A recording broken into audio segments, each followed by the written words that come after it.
Hey guys, it's Amy here, and today I bring you my July book haul. This month I received a number of books from publishers alongside the books that I've also bought myself, so we'll start with the publishers. Firstly, from Faber, I received Another Day in the Death of America by Gary Younge. This is a non-fiction book which takes a specific date in American history, recent history, where 10 young people have lost their lives due to gun crime, and not much has been done about it. So Gary Younge, I believe, goes into their kind of history, who they are, and all of that, and discusses it in this book. So I'm looking forward to reading it. I think it's going to be a hard one, and I'm sure you've probably seen it mentioned on a number of other people's channels because I've seen a lot of people have been sent it for review. As you probably know, I've been trying to read one non-fiction book a month this year, so I think I'll probably pick this one up in August. Next from Faber, I received Beast by Paul Kingsnorth. This one is beautiful, don't you think? The actual typography on the cover is absolutely wonderful. This one, I believe, is about a man who goes off into the West Country by himself into nature to try and discover himself. We don't really know what's happened in his past to make him come to this point, but then he starts seeing a beast in his kind of peripheral vision, and it's about that, I assume, and whether he comes into contact with this beast and what this beast may be is what it's all about. So I'm looking forward to reading it. It's a very short one, so maybe I'll be picking it up very soon. And finally from Faber, they sent me Sex and Death Stories. So this is a collection of short stories by lots of different authors, and I'm really looking forward to reading them because I think I've only read a couple of these authors before, so I'm looking forward to seeing if I enjoy their writing style, and then if I do, I'll probably want to go and seek out something else from them in the future. Next, Alma Books contacted me and asked if I'd like to review a couple of books for them, and both of these are children's fiction. Firstly, we have The Castle of Inside Out by David Henry Wilson. This is illustrated by Chris Riddell. I'm sure you all know who Chris Riddell is, but if you don't, this is his illustration style. It's absolutely wonderful, and I love all of the pen work and the kind of way he does people. I really enjoy it, so I'm looking forward to seeing if I enjoy this one. What I'm excited about is seeing if I enjoy it as much as I do other books, because I haven't read children's literature in a really long time. I've been rereading Harry Potter this year, but obviously I've read that before, so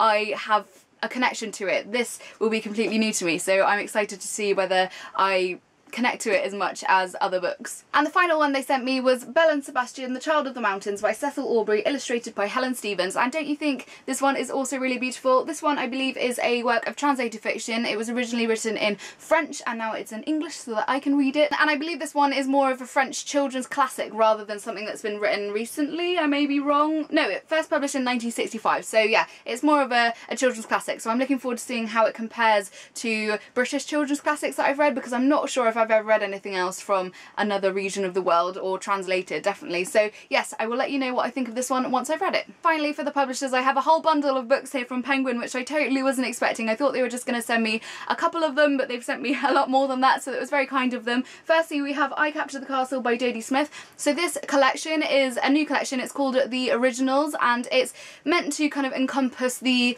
most outspoken, iconic, the first of their kind of for young adult books throughout history, I believe. So this one is I Captured the Castle, and I have read this one. I absolutely adored it, and I'm really happy to have been sent this nice edition because my one is a movie cover and is absolutely awful. Like, I can't stand it. So this one is going to be taking its spot on the shelf. Next, we have two that I've never heard of before. They are The 12th Day of July and Across the Barricades by Joan Lingard. I believe they're probably part of the same set, as they are very similar in their cover designs. Let me know if you've read either of these and what you thought of them, and if you think I should pick them up soon. Next we have The Outsiders by S.E. Hinton, and I'm sure I've heard of this one before. I'm sure I've seen positive reviews, but I'm not certain, so do let me know again if you've read any of these, if you think I should pick them up soon. And the final two are the ones that I actually requested from them, and the first one is Z for Zachariah by Robert C. O'Brien. This one is set around a girl called Anne who believes she is the only remaining person on the planet after a nuclear war has happened.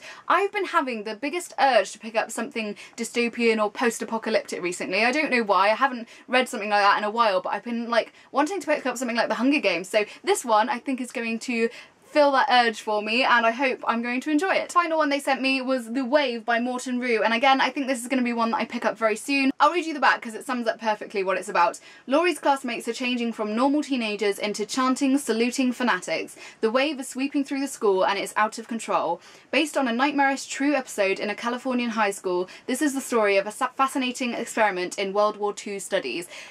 To me, that sounds absolutely mental. Like, I don't know what this book is about, but it sounds exciting. World War II, as you know, has been like my thing this year. I've been really enjoying reading stuff about World War II, so for something to have happened that's true in a Californian school to do with World War II, I don't know what it could be about. So I'm looking forward to seeing what this one holds and whether I enjoy it. So I'll let you know once I've read it. Okay, so now on to the books that I bought myself, and you may notice a little bit of a theme with the next three books. The first one is Schlump by Herbert Grimm. This one is set around a 17-year-old French boy who gets put forward to the front line in the First World War. On the little inside flap here it says, funny, brutal and charming. Here's the First World War from the perspective of the intimidable Schlump.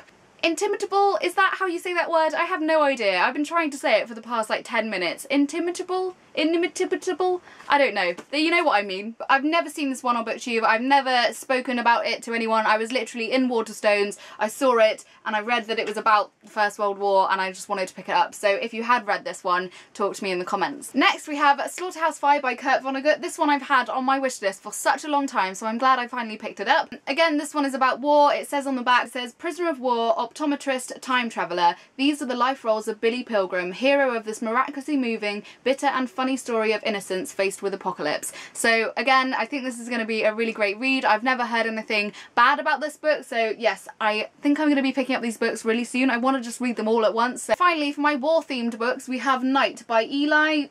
Wiesel, I'm not really sure on that surname.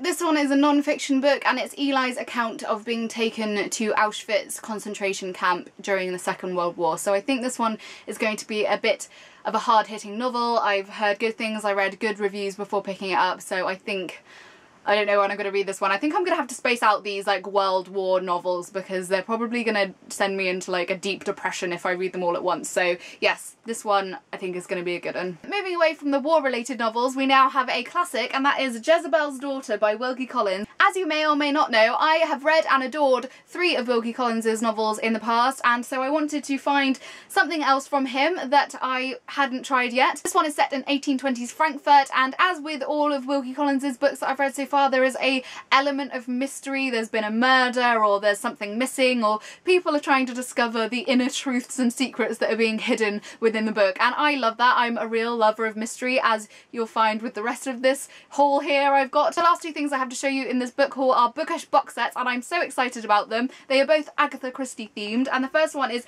Agatha Christie, the world's favourite. So these are the top 3 favourite books worldwide from Agatha Christie. I'm assuming someone voted on them somewhere. They are And Then There Were None, Murder on the Orient Express, and The Murder of Roger Ackroyd. I have read And Then There Were None and The Murder on the Orient Express. I'm not sure if I've read Roger Ackroyd yet, but I have a feeling that I may have, so I may have read all of these, but even still, they're things that I would read again in the future because I just love picking up a good old Agatha Christie Poirot novel. I absolutely adore Poirot. And the final, most exciting thing in this whole book haul is this. Ah, look how beautiful it is. It's a set of 6 Poirot novels. I'm so excited, like I can't even tell you. Look how beautiful they are. For ages I have been looking online to have some sort of box set of Agatha Christie novels, and I just couldn't find anything anywhere, or they were sold out, or they were like thousands of pounds, and I'm not going to pay thousands of pounds. And what's really good as well is that I haven't actually read any of these Poirot novels before, so I'm really looking forward to delving into them and just... Agatha Christie is so good. Like, if you haven't read Agatha Christie yet, what are you doing? Go and pick up a book. The most exciting, fun... Hercule Poirot is one of the most, like, sarky, like, clever, funny people in the world. Like, yes, go and read them. Also, look how wonderful and beautiful this whole box set is. Isn't it nice? I love that. Oh my goodness, absolutely wonderful. There we are, that's my book haul for July. Let me know down below what you've been buying this month, or if you've read any of these and you think I should pick them up really, really soon.